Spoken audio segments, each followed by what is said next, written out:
What does a leech mean?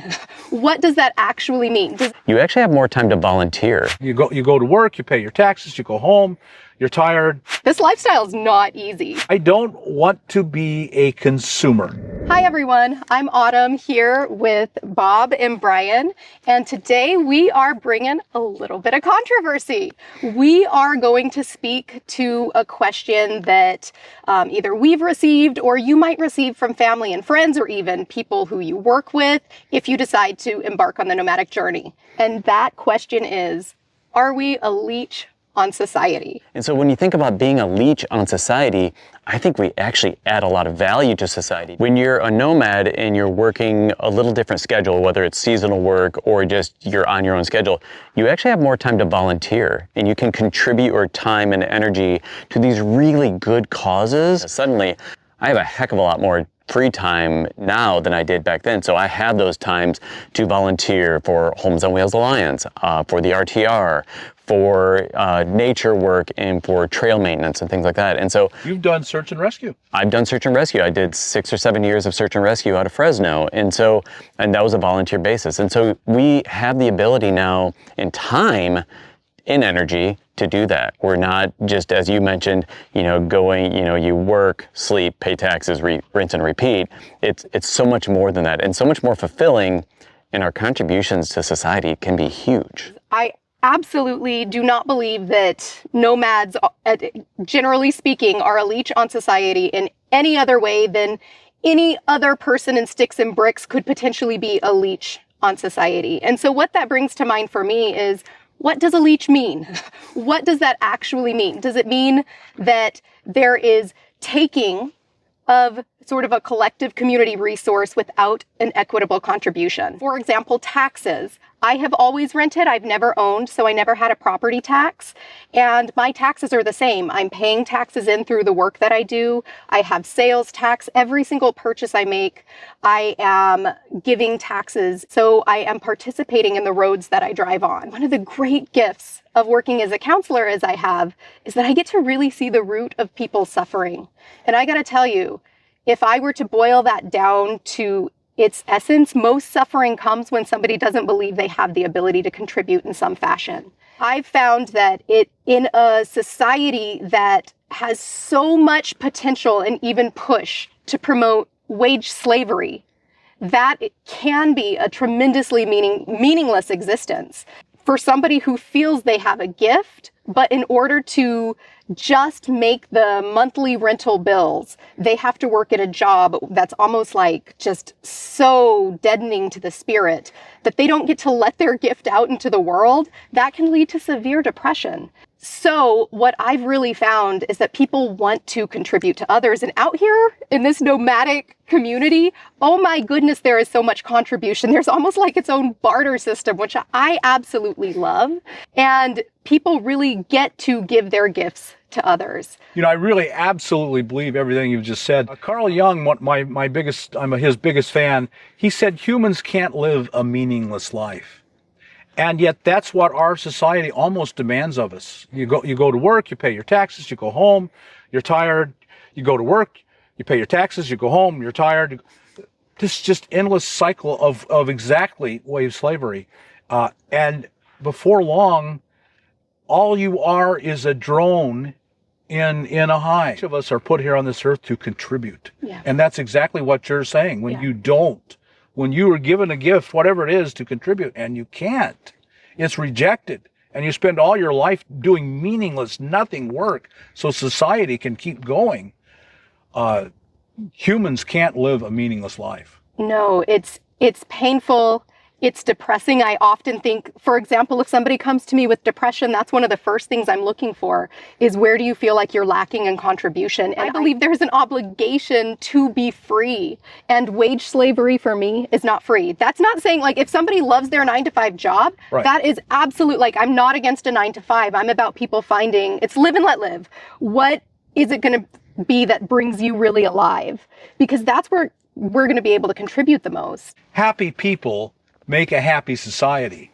And we are not a happy society because most people aren't happy because They're wage slaves. And I know Brian was going to speak to kind of like the importance of variety of workers. I'm technically a migrant worker. I am going to these locations that need employees for the summer months or the winter months, and so I'm moving to those locations where these national forest campgrounds, for instance, there's no one living there permanently, and so you have to have a migrant force of workers to go there.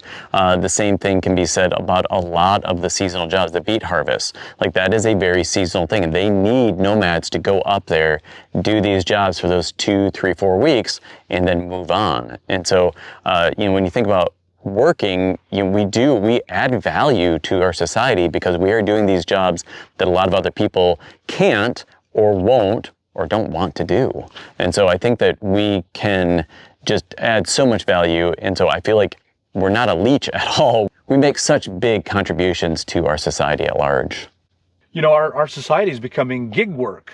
And really, we are the original gig workers. I think one of the things that I do really value about the American dream is that this nation was founded on the premise of freedom. And I don't believe that freedom that's going to benefit a very small margin, that's not the freedom I want to support. And this lifestyle, it allows for this wonderfully equitable freedom. And we have to have the responsibility to take it. This lifestyle is not easy. And it's not easy to face some of the stigma like what we're talking about. But being dedicated to freedom, to making a choice and being responsible to like stand by my values, that absolutely is not only not a leech on society. When I've seen others pave the way for this, it's been inspiring me to do what I believe our founding fathers actually wanted. When I first hit the road, people are like, oh, that's so bad for the environment. You're doing all this driving, your carbon footprint must be huge. I would say quite the opposite. When you compare myself to the amount of miles that I go in a year compared to someone who is commuting, the amount of water that I consume and use in a year is so minute. I have solar panels. I have, limited amount of stuff. I'm reusing, a lot of, as I mentioned earlier, the thrift stores, and I'm reusing stuff. So I'm not draining society of resources. I think, generally speaking, we are good for the environment. At the very least, I think that we're break even. If not, we have a less of a carbon footprint than someone who lives in a sticks and bricks, who is heating and cooling their house day and night. Whereas me, I just put a sweatshirt on if I'm cold. And, so I'm using very little resources when it comes to that. The environment is my big answer. One of the primary reasons I became a nomad, among many, not the only, but a big one, was because I was very, very concerned about the environment. I am in particular concerned about climate change. I know a lot of you right now will hear those words and you just you reject all of that. And I know you have your own answers, and I respect your answers and I respect your opinion, and I only hope you will respect mine.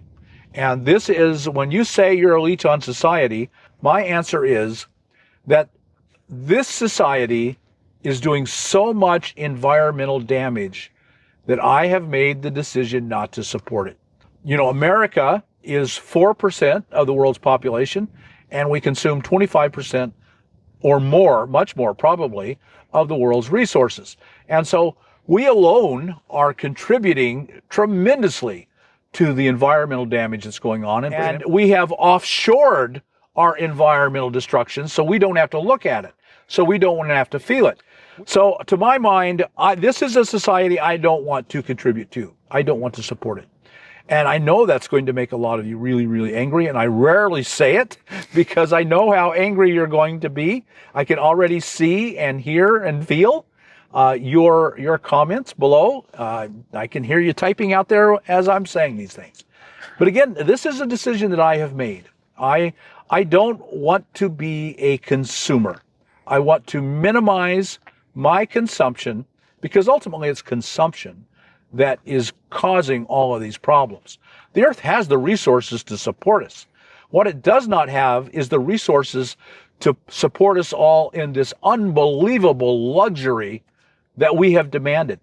And all over the world now, societies, cultures, countries that have been behind us in becoming the luxury capitals of the world that we are now see that luxury and are demanding it for themselves. So as you guys can tell, there's a lot of passion here. This is a really big topic with a lot of opinions, I imagine, and I imagine it may have even stirred emotions in you. So we'd be curious to hear from you. What do you think? If you're out here nomading, how do you perceive yourself? Do you believe you're a leech on society? And if not, why not?